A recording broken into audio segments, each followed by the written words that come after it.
Two. Good morning, everyone. Good morning. All right, that sounds lovely today in the cold. We want to welcome you to 1 Million Cups. My name is Aaron Wiggum, and full presentations for us. And so we want you to come in, relax, get into a cup of coffee. It's been provided from one of our sponsors, Topeka. We want to thank 36 Degrees North for all of their hospitality and for helping us with this event. And few house rules. This is not a pitch, but it is a presentation. And so it's an opportunity for you to speak to your peers and really create community versus networking. So we want to make sure that we are interconnected and that we are one community in 1 Million Cups. And so with that said, we're just going to right into our first presenter, who is Talisha White with the company, her company, Fetch.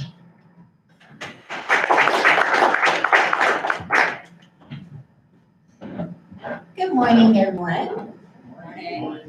My name is Talisha White, and I am the founder of Fetch. Fetch is a visual search engine for special occasion dresses. So why special occasion dresses? Well, a few years ago, when I was a freshman in college, unlike most rational 18-year-olds who go off to college and get totally rational things like tattoos and piercings, I decided to, when I went off to college, I jumped at the opportunity. And I already knew exactly which dress I wanted to wear. But finding that dress was a completely different story. Let's just say I had no idea where you bought expensive patterns, nothing fit, and I had no budget. I was broke. So that was a big problem. So what totally ended up happening is I got a totally not pageant dress, which was definitely not a bridesmaid's gown from Dillard's, and I didn't win. So fast forward to today. Since then, I have worked in the #1 prom and pageant store in Atlanta.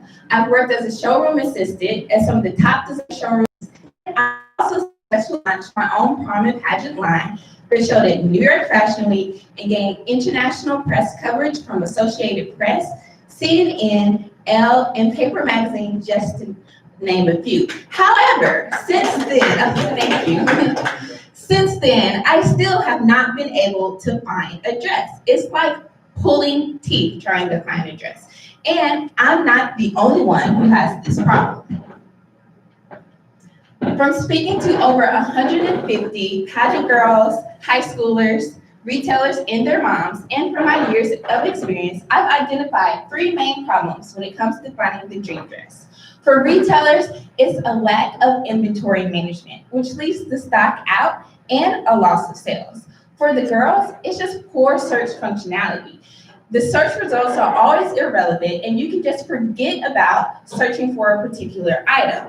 And whoever said that numbers don't lie, obviously wasn't a woman looking for a dress. Because a size 4 can swallow you, and the same designer's dress in the same size 4 can barely come above your knees. So clearly, there's a big disconnect there. So my solution is a visual product search engine powered by artificial intelligence. For retailers, they simply snap a picture of their product and upload it to their inventory. For advertising, by putting in their measurements, and we can take more than just their measurements, and we take into consideration their body type, the fit they're looking for, and the fabric of the garment. Using that is super easy. Just upload the picture and put your measurements and swipe left if you don't, and then we return recommendations tailored to your individual taste and style and your fit. And if you find the dress that you absolutely love, we'll tell you where to buy it online and also in your local prom and pageant store. In the United States, about 10 million girls go to prom every single year. And because it's ages 15 to 19, there's always more 15 to 19-year-olds. For users, Fetch is totally free. What we do is we charge retailers a monthly subscription fee to utilize our platform with various services such as product tagging, appointment booking, live inventory management, user data analytics, and of course, point of sale integration. Our proprietary technology is aptly named Alley, and what it uses is geometric tagging of attributes of the individual items and returns search results based on social media data as well as local buyer behavior to make sure that we're always finding you the perfect dress.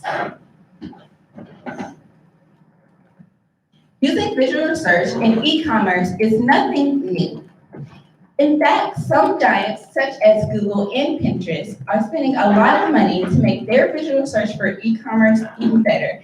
And some smaller startups like Site are utilizing visual search and other services like auto product tagging to give to specific retailers like Boohoo and other retailers like Macy's that allow users to use visual search just on their platform. However, like Coco Chanel once said, we don't do fashion, we are fashion. We are obsessively focused on the details, which means we want our technology to be able to tell the difference between an A-line gown and a ball gown. They look very similar to a computer, but to the trained human eye, we can use our technology to train our computer to know exactly what the difference between these two garments are. Also, we want to make sure that our technology is so simple that a monkey can use it, which means that it's accessible for even the most technologically challenged. Our market strategy utilizes fashion events in what we know best, which is fashion, and the #1 prom and pageant market in the world, which takes place in my hometown of Atlanta and draws in over 15,000 retailers a year, which I've actually worked at that market and had a booth at that market several times. It's really fun. And also putting fashion shows to reach our target demographic and show them the latest trends, but also where and how they can find those trends utilizing our products. So right now, the founding team is just me. I'm the hustler, and I'm hustling to build my team with a hacker and a hipster. And so that brings me to my ask today. I'm asking you to help me find like-minded individuals in software engineering design, intern, and community services that will help me make Fetch happen. Thank you.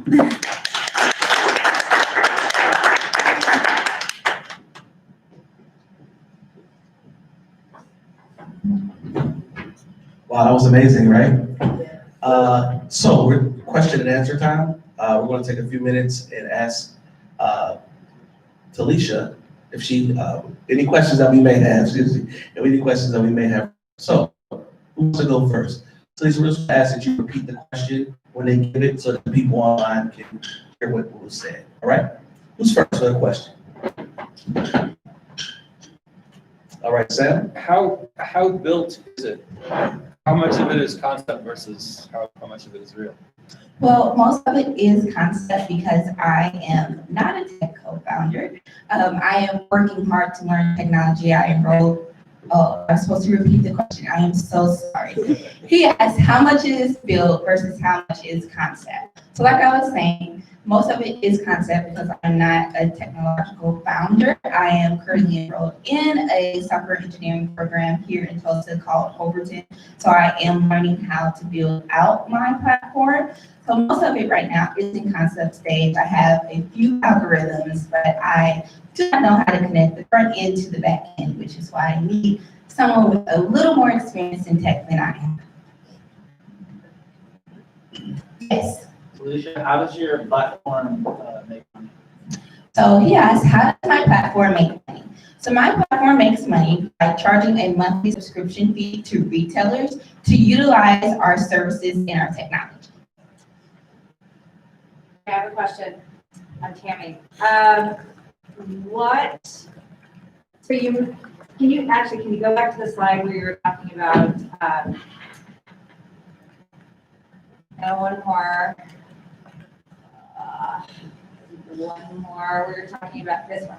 So we're talking about your auto product tagging and inventory management. Have you thought about how you're going to convince retailers to give you access to their inventory? Yes, so the question is, have I thought about how I'm gonna convince retailers to give me access to their inventory? So I'm starting with the special occasion market. It is completely different than most mainstream markets like ready-to-wear or athleisure, which are very big markets. The special occasion market is more locally owned specialty boutiques. So they're more like mom and pop shops. And because I've been competing in beauty pageants 10 years, I personally know a lot of them. I've spent way more money than I would like to tell you on dresses over the years. So to convince them to use my product over the other services, which they're definitely not using because they're using like spreadsheets and pen and paper. I know I worked in one of the stores that did that, is to tell them how easy it is to just snap a picture and upload their inventory, and they can get more girls into their stores without having to send their poor 15-year-old part-time associate through the thousands of dresses looking for that one Sherry Hill and a size 4 color periwinkle that they didn't even know that they had.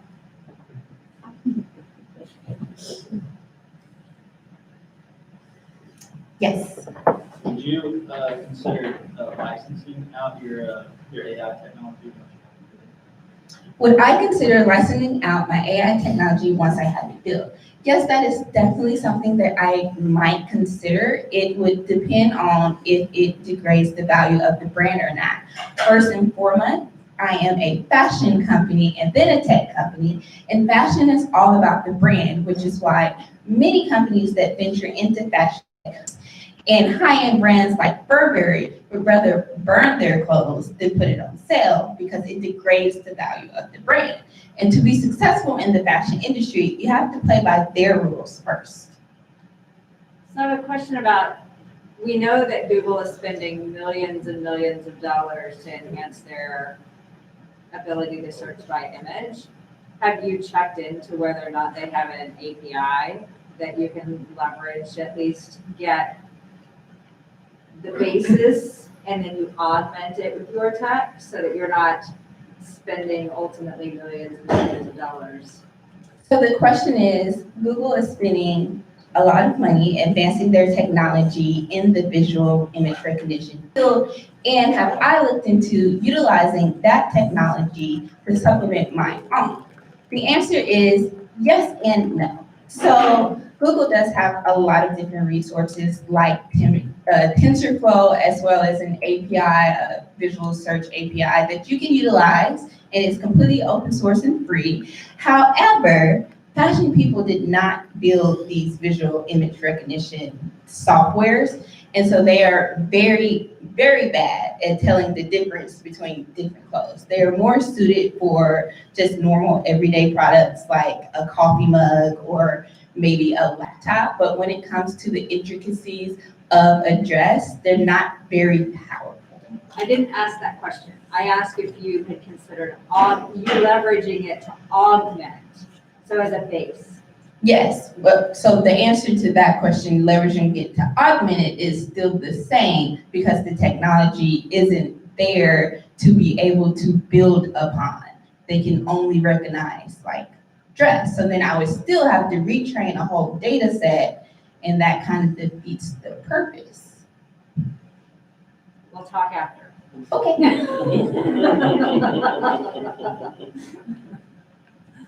Any additional questions? So go to the future, let's say you have your alley, you have it built out and you're ready to roll. What is your first step? Tell me like how you're going to market, once the platform's built out, who do you talk to first? So the question is, once the platform is built out, who do I talk to first? What is my go-to-market strategy for that? So once the platform is built out on the user side first, I will go to my users and talk to prom girls, pageant girls, and really get feedback on how they're utilizing it and if it's valuable to them.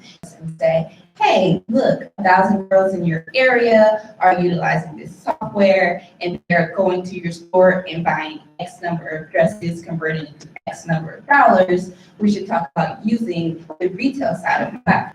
You're going to function also the founder and the salesperson. Say that question one more time. Sorry, you're going to function as founder and as the salesperson in the initial rollout. Yes, so the question is, am I going to function as the founder and the salesperson in the initial rollout?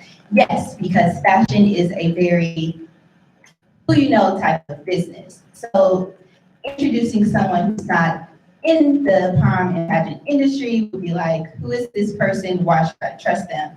Whereas I'm a more familiar face and I've gained trust with them from working in their stores, working with girls, having my own prom and pageant line. So many people in the industry know who I am, which is good.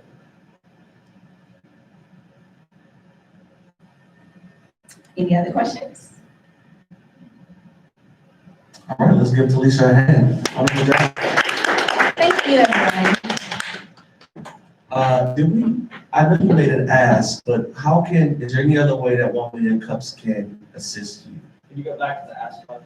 Yeah.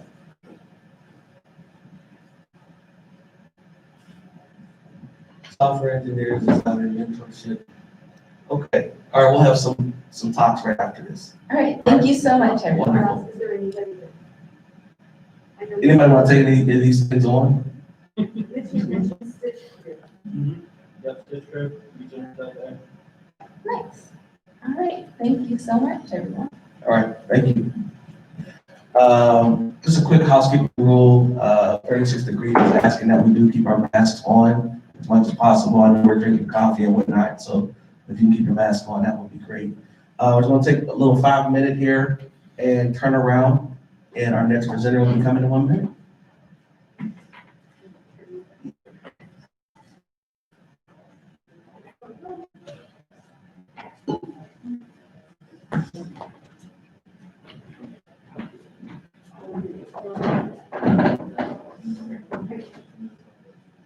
See if mine's sticky enough. I think it's sticky enough. Okay, what's that now? Yeah, it's good.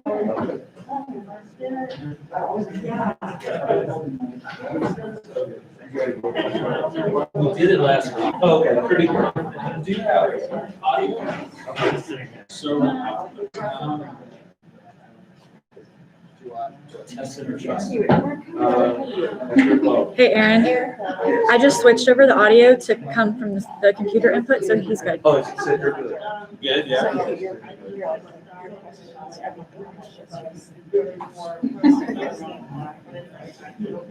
Great job. Felicia.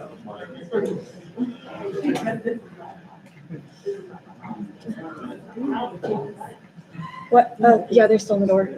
Sorry. I just flipped it up. What were you doing? I was just gonna do the door. Good job, Talisha. Thank Great job. You can take them. I was just flipping the audio. Okay. Hey, Tara, just leave the door cracked. That one, thanks.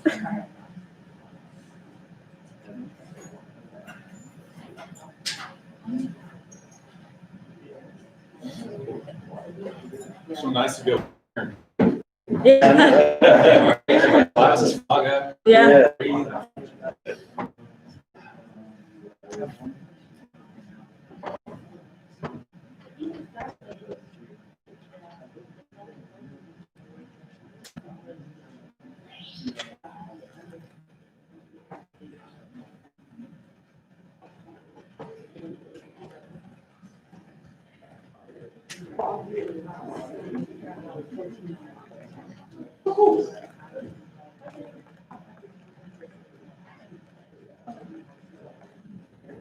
Is this the video?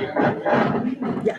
That is the camera? Yeah, it's a 360-degree camera that we use for like zooming, Yeah. but I can lock it just on like a specific Yeah. area.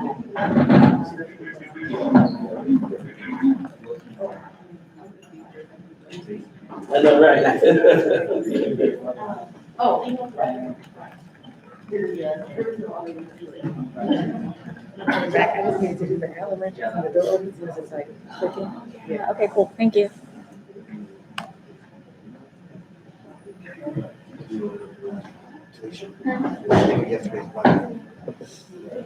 There's a lot harder than I expected to see. Yeah.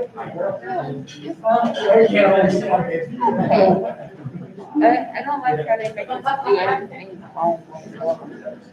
Oh, yes. So Where's the ticket? You will appreciate it there. You don't like it now. I know, that's what I keep hearing, but I'm just like, I can do this in 2 months. Why are they making me? So far, I made the, You are I like how it's like, I made the edgiest thing, like, just a lot of variables, each one equal thing, like, if these things are present, then it does this. I was just amazed that it worked. There's been many times like that, I was like, you know what, let's try this, and, you know, I do that in C, and it's never like, ever. But then anytime I try to help it, Usually it only helps you for indents. It's like, that's not enough indents, I don't understand. But you put random here, everywhere, they're like, that's good, I understand. I'm like, I like this. It's really cool. That's the other side. just doing as much damage as you can. I really, I love it, and I think you realize how much I did not like it. I knew I did everything. It's so hard to go back to it now. Like, Yeah. it's so hard. Especially, like, they want to keep focusing on things that, like, the thing I hate the most, like, that's why it's like, I bet everybody. Well, I was looking at linked lists in And you're not, different languages, you know, and so you're Python, it's not so bad. It's a little confusing, but it's not that bad. No, a little bit. So I met Mike, The bear. just before we moved down to Austin. So he had just, I had just gotten started trying to build this, and he had just moved to Tulsa to start working with Kaiser and how to get everybody to come to Tulsa, right? So it was before 10, so you guys are a couple years old, maybe 1 year. No. So I didn't, so only know of you. Then you walked but- out? Then you walked out? It says just don't choose anybody, and you can be by yourself. And I was like, So they brought you here for that, is that how you wanted to? Did you want to do that last time? I'm- Or is it after the last time you decided you don't want to do the stuff? No, I don't have to, like, Yeah. partner. It's called Folsom. I like it. I'm not gonna lie. So we kind of. I put too much pressure on myself. Because I don't wanna let them down. Yeah. So when I'm by myself, it's just like, The stakes are, I know what you mean. Is there capital behind it for the? our last project, that's how it's Oh, done. yeah, mostly mentoring I was or? like, I don't Yeah, a want little bit of everything. like, I want them to have a good experience, I want them to have a good training. But not capital. I'm really sad there's not one, so, but he'll, you know, he'll still be around. I mean, I'm you're not, surprised that. but it's more about, it's more of an incubator than. Correct. It's not. An early stage investment. But I think that he just, I don't know, like, he has a problem. Like, We'll start again. yeah. So that's a good thing. That's always. You got a These are pipeline? primary I care. get a pipeline. I have all four. These are primary care. Oh, I didn't know that. Yeah, so that was. Yes, I'm so happy. It's been like such a long road to get here. That's the main. Yeah. Yeah, exactly. Yeah, so we're excited to start rolling and start building. I would, yeah. I'm glad he's still good. Yeah. All right. That was quick and easy. All right, we're gonna come right back, you all, with our second presenter. Real quick, I have a quick trivia question for you. And no one here at 36 Degrees North can answer this question, nor share the answer, all right? It is for you folks online as well. I don't know how we're gonna get you the cup, but somehow you'll get it. But I have a quick trivia question for you. You can put it in the chat, or you can raise your hand and answer, all right? So 36 Degrees North will be moving to a new location. This new location is where and how many square feet? I don't know the second That's part. just like baseball. I know the first answer. Going once. Okay. Stacy on the chat got half of it. Well, Okay, she kind of got half of it. She said city council building. okay, city council, okay. She's helping you all. Okay. Hal said city hall. Nobody said the square feet though. Square If you feet? can get within 10,000. Okay, yeah. How about we give you a 10,000 range, 10,000 square foot range? You can guess. You don't lose anything for guessing. Are you saying like increments of 10,000? Now, what is the square footage of the space? Of the space, All yes. right, we have 5,600, 29,000. It's 12,000. It doesn't hurt to guess. No, 5,000. no. She said how many? Oh, I said it, I was right. How many? 15,000. No. Oh, Oh, then 50,000. There you go, 50,000. There you go. Our winner, 50,000 square feet, the 5th floor of the City Hall building will be their 3rd and newest location in 2021. So that's exciting news. Congratulations, 36 Degrees North. So keeping this location, Yes, keeping this keeping location. the other one, Absolutely. adding a third one. Yes. Expansion. Yeah. That's what we're about. All right, so we have another presenter, Sam Smith. That's an inside joke. Sam Johnson, who's here coming with his company, Bad Jupiter. All right, so let's go, man. Thank you. Thanks for letting me get up here and waste 10 minutes of your time. So I grew up here in Tulsa a long time ago.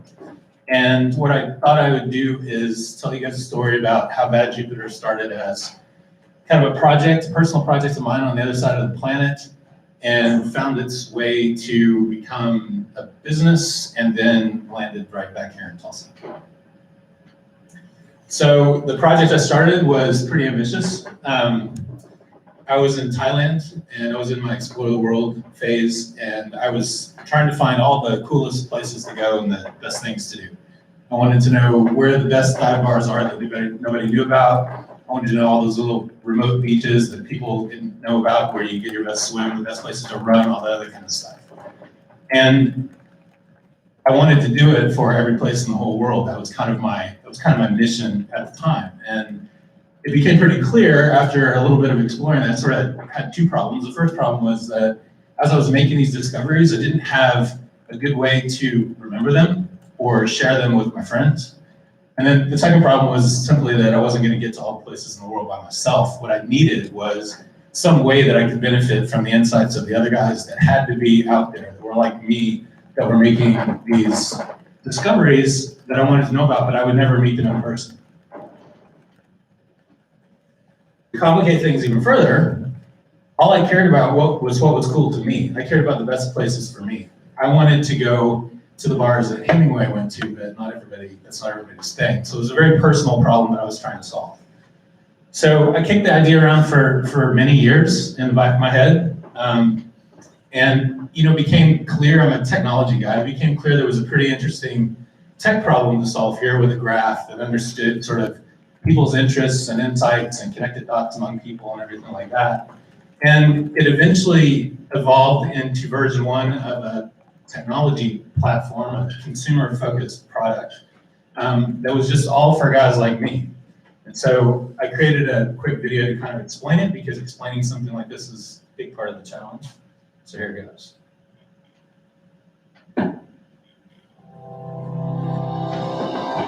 How do you remember the places that you don't want to forget? Like when a friend tells you about a new restaurant, or you find a place you've never seen before, or maybe you read about someplace interesting. But the problem with in-the-moment discoveries is they get scribbled down, bookmarked, or maybe we tell a friend. But if they're scattered all over the place. So what happens? When we forget the cool stuff, we wind up right back at the same old boring places over and over. But it doesn't have to be this way. Introducing Bad Jupiter, everyone's personal assistant for remembering interesting places right from your phone. With a simple text message, Bad Jupiter not only remembers your place for you, but also gathers important details for when you need them. There's not even an app to download. Bad Jupiter even helps friends share and collaborate on ideas for group activities like trips and events. Even better, as Bad Jupiter gets to know you, it can make suggestions based around your interests and the people that you trust. Bad Jupiter is only a simple text away anytime you need to remember, share, or discover interesting stuff right in the moment. So get out there and let's explore our world.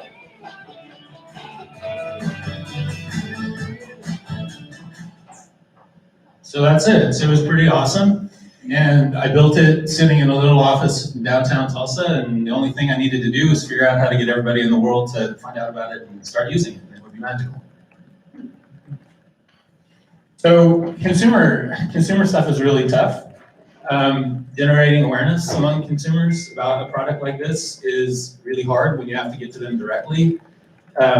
Twitter, as some of you might know, accidentally sort of turned into what it turned into when somebody at South by Southwest figured out that it was a pretty good way to communicate about where the free parties were happening. That was not originally how Twitter anticipated that they would launch, but that was the thing that kind of made it all happen. So we had this idea that we were going to use South by Southwest too as our sort of magical moment to generate awareness. And so we moved the company down to Austin from Tulsa, and we generated about 9 or 10,000 of these poker chips with QR codes on them, and we've got a bunch of little retailers lined up just before COVID hit and everything shut down. South by Southwest got canceled, and then pretty quickly after that, all of Austin got canceled, and so nothing was happening, and we were sort of left to kind of, do some navel gazing, kind of think about what our next thing was going to be. And the thing that we kept thinking was, Bad Jupiter was about consumers, but it was about consumers and end users finding experiences, and experiences in most cases kind of end up with sort of a retailer on the other side of them. And if people are finding the retailers that are the best experiences for them, then there's got to be some real value to those retailers in knowing who's finding them because they're exactly who they're looking for. And so that seemed to be what we thought was kind of our magical sort of business side of the story. So there's a couple predominant models out there for connecting customers and retail businesses. And they're both really broken, and they're both really terrible, not just for the businesses, but also for the consumer. The first one is ad-driven. So the problem with Yelp is that when I'm looking for something in Yelp, I'm not finding what I'm finding because it's the best thing for me. I'm finding it because somebody paid the most money to get that advertisement in front of me. So it's kind of a noisy experience. And then the other model is these loss leading discounts like Groupon, which actually solves the opposite of the problem that we want to solve, which is to kind of get the best deals in the hands of the best people that are exactly right for the experience at the moment. So what we wanted to do is figure out a way to help these retail experiences engage with customers. And in many cases, these customers are completely anonymous to the business. That's another problem. So for food trucks, for instance, people walk up and they have their experience and they leave, and the food truck has no way to engage with them or their community and their trusted connections and stuff like that after they've left. So we want to remove all the ad noise. We want to remove the fake reviews. We want to kind of eliminate the bottom feeder discounts, and instead kind of deliver a platform that can create high value engagements that drive more business, that reward the customers that are the best customers. And we wanted to do it on mobile, the way Bad Jupiter started, without going down the rat hole of trying to integrate with all these different point of sale systems that all these vendors have, and make it work well in a post-COVID reality. So that was the challenge that we kind of took on for ourselves. We had all this free time because nothing was open. And I talked to one of my investors, friends and family guy in Singapore, and he said, in Singapore, when you go up to a hawker stand, and you buy a coffee, there's no point of sale system and there's no cash. You go up there and you tell her what you want, and she tells you how much it is, and you scan a QR, and you make the payment, and you show the receipt, and you get your coffee. and it's all just magical, and it all just happens. And up until kind of businesses started reopening after COVID, people hadn't really seen QR codes here in the US. Now you see them all over the place. But that was what we thought the answer was. A phone camera and a QR code, that's all you need. And it's incredibly versatile.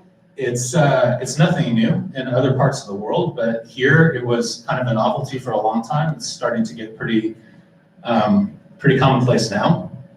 But the model is contactless, there's zero friction, and Bad Jupiter doesn't require an app, it just kind of uses the phone and it uses mobile web kind of app-like experiences.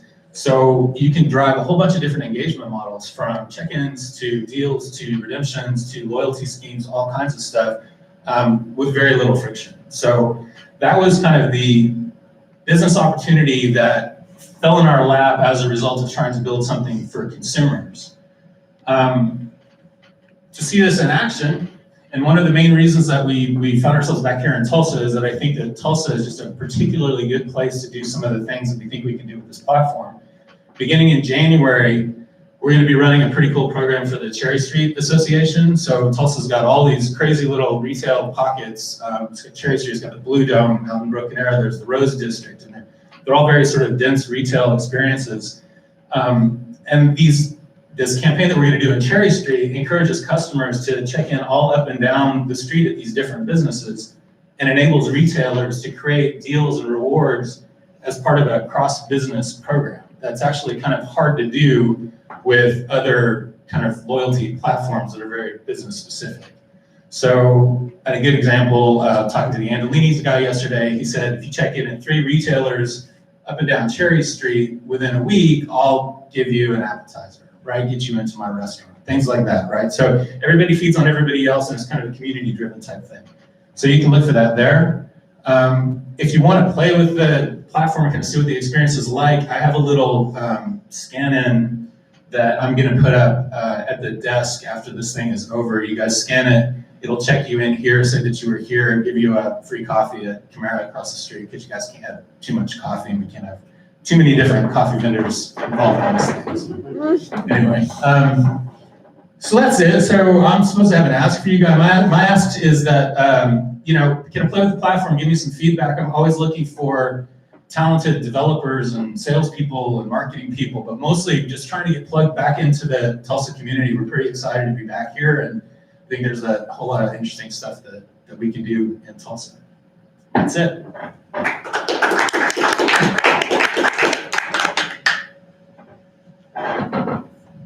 So once again, Q&A. If you have any questions for Sam, now's the time. For monetization, is that going to be from the consumer? Like, is it going to be a subscription thing that they opt into? They want to get connected with customers through your platform, that they like pay you a fee, or? So the question is monetization, how's this thing make money? It's a SaaS platform. So these businesses, think of it as a toolkit for businesses to engage with their customers, right? To basically increase their customer business and to tap into customers' trust networks. So they rent the platform. That's the core of it.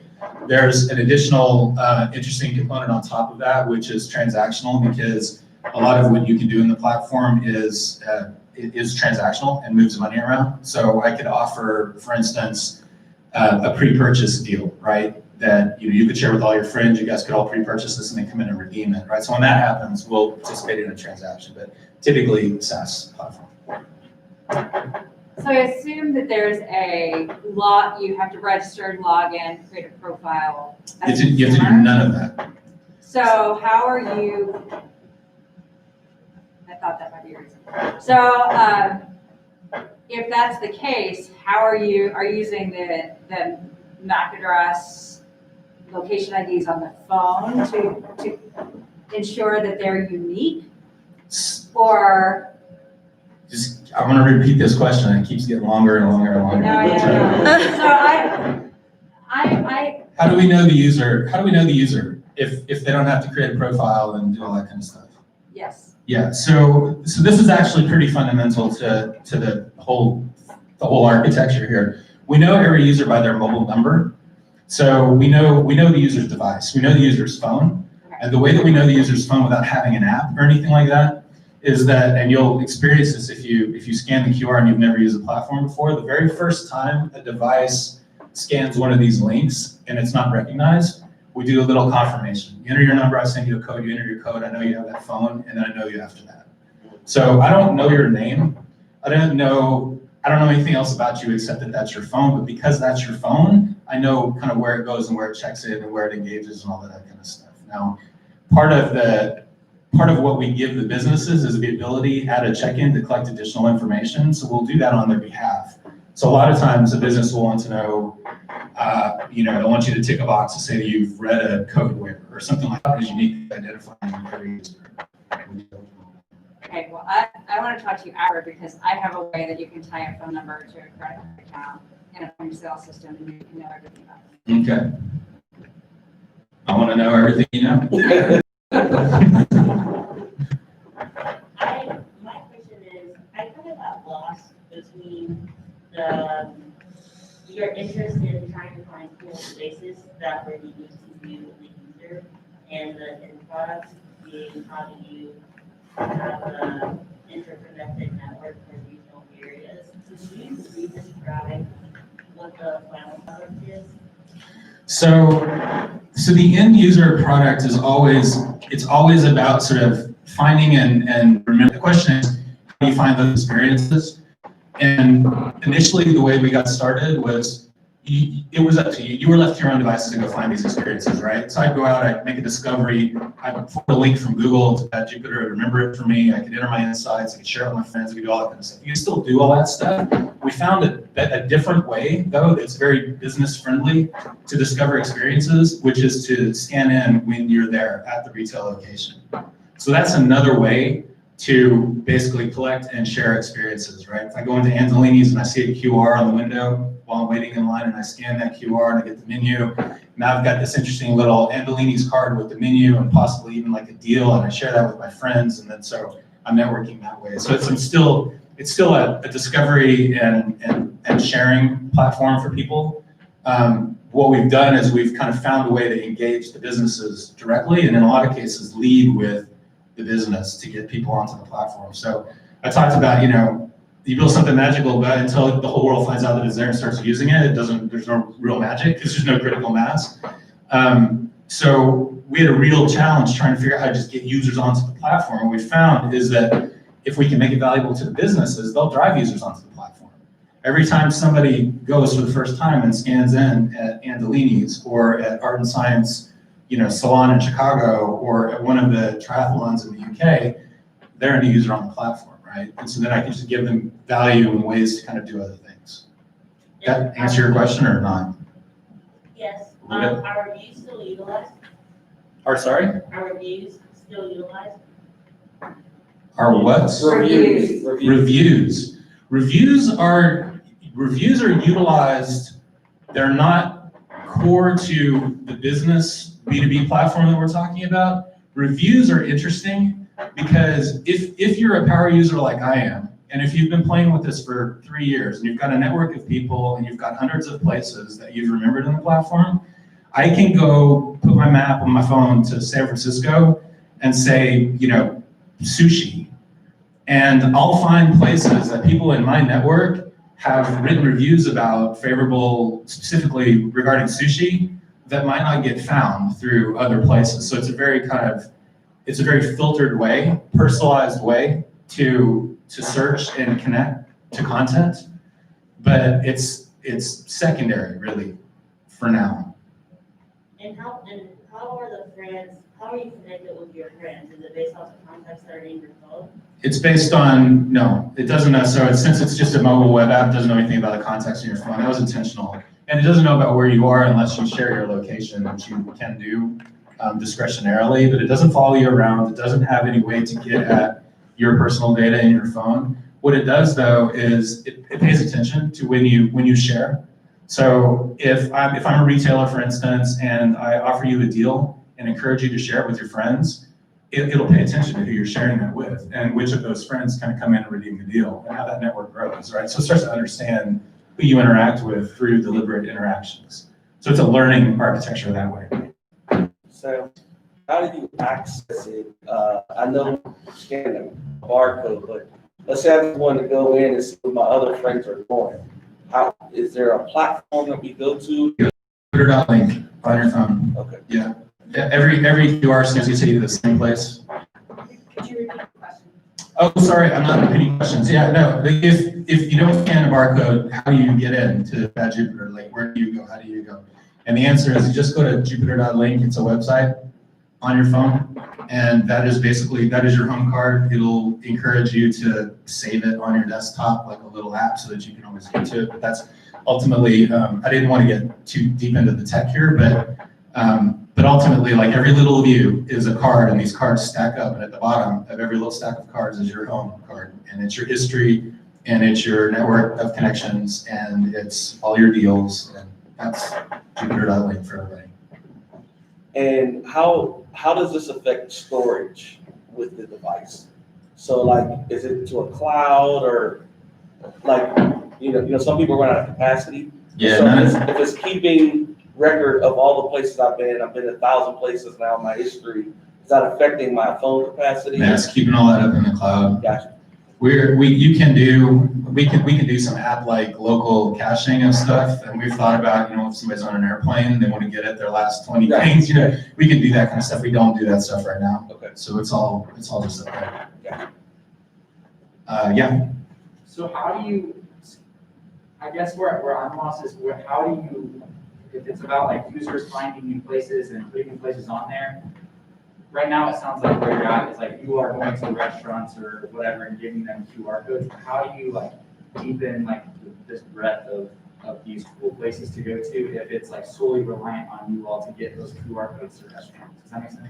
Yeah, so Bad Jupiter, the business is a B2B business. So we're selling to these restaurants. And to get scale, we'll move up the food chain and we'll sell to business consortiums like HOAs, effectively like the Cherry Street Business Association, right? And get 20 businesses at once that way.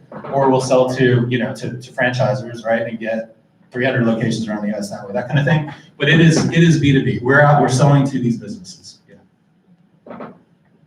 What is some of the feedback that you're getting, like when you go to the Cherry Street organization? It sounds like you've got a foot in the door there and you're starting something, but maybe like what was some of the initial feedback or concerns that they had?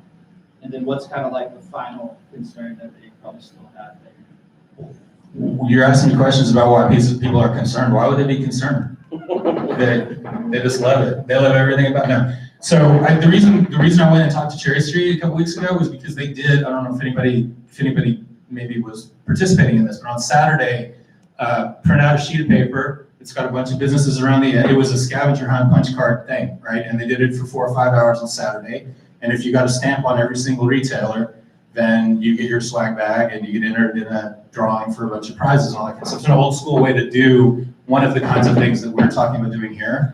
So the conversation with them was very easy, right? They're trying to find ways to get all these businesses cooperating with each other and kind of getting people and activity in the Cherry Street area. We basically think of us as sort of a digital version of that kind of model, except that it's continuous. It runs continuously. So you've got connectivity between campaigns and between users and between locations, and there's a lot of interestingness that you can get from that.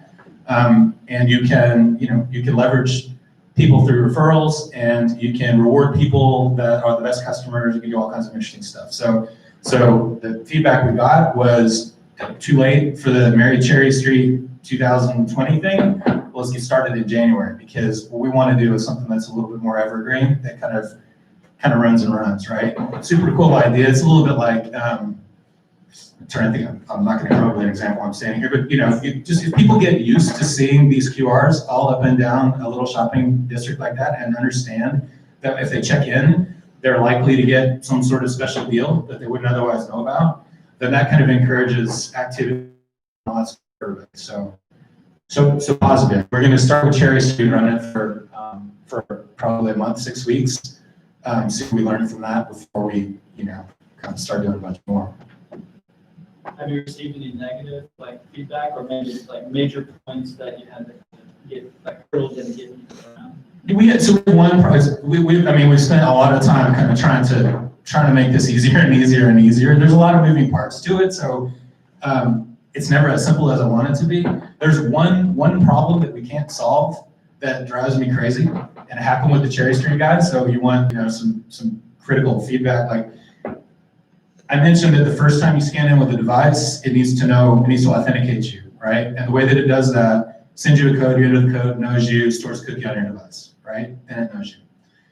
If your browser is in private mode, if you're one of these people that have a browser, you know, you keep your browser in private mode so it doesn't track you, you can't store that cookie. So then every time you scan in, it keeps asking you for this code, and that's a really bad experience. And it's a really hard one to get around. Like there's simply no way. If I can't remember that I remember you, then I don't know that I remembered you, right? So we have to kind of do a little bit better job of education around that. Let people know, make sure your cookies are enabled. Otherwise, I can't remember you next time, that kind of stuff.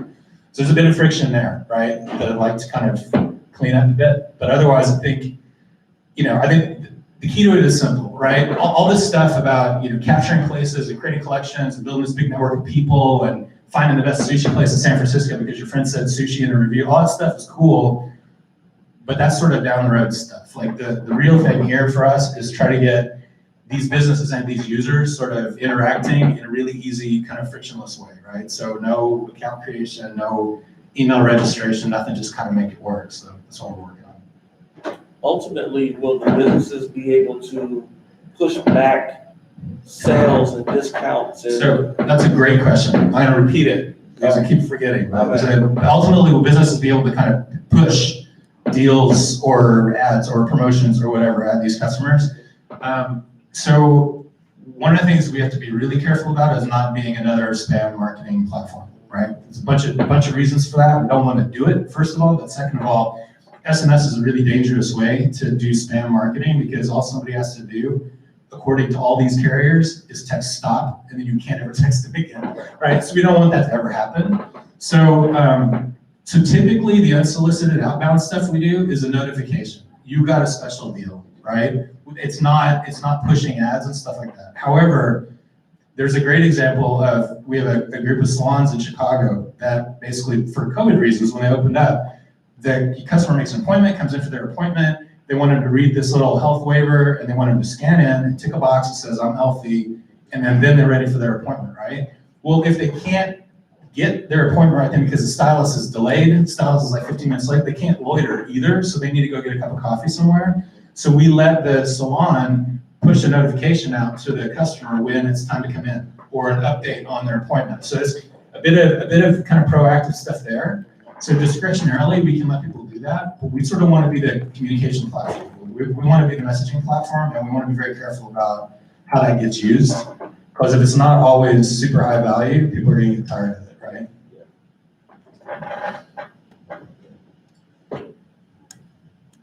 There's a lot of questions. Anybody else? I use up all my time, I think. Thanks for having me. Thanks for that. All right. Say this again.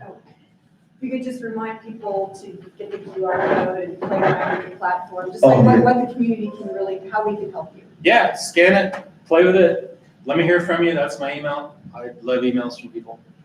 But look for us in January on Cherry Street. And say one more time the website. Jupiter.link. Jupiter.link. Yeah. All right. So you can experience this on Jupiter.link. We have a lot of things that are coming up here in the new year that we're excited about. And so with that said, we had two wonderful presenters today. I hope you all enjoyed the time that we had. I want to also thank our team, Kathy, Mitch, Ethan, and our 36 Degrees North team who helped us with this whole thing. My man back there. Thank you all for your time. Have a wonderful Christmas, a wonderful New Year. God bless you all. Thanks. Thanks, Miguel.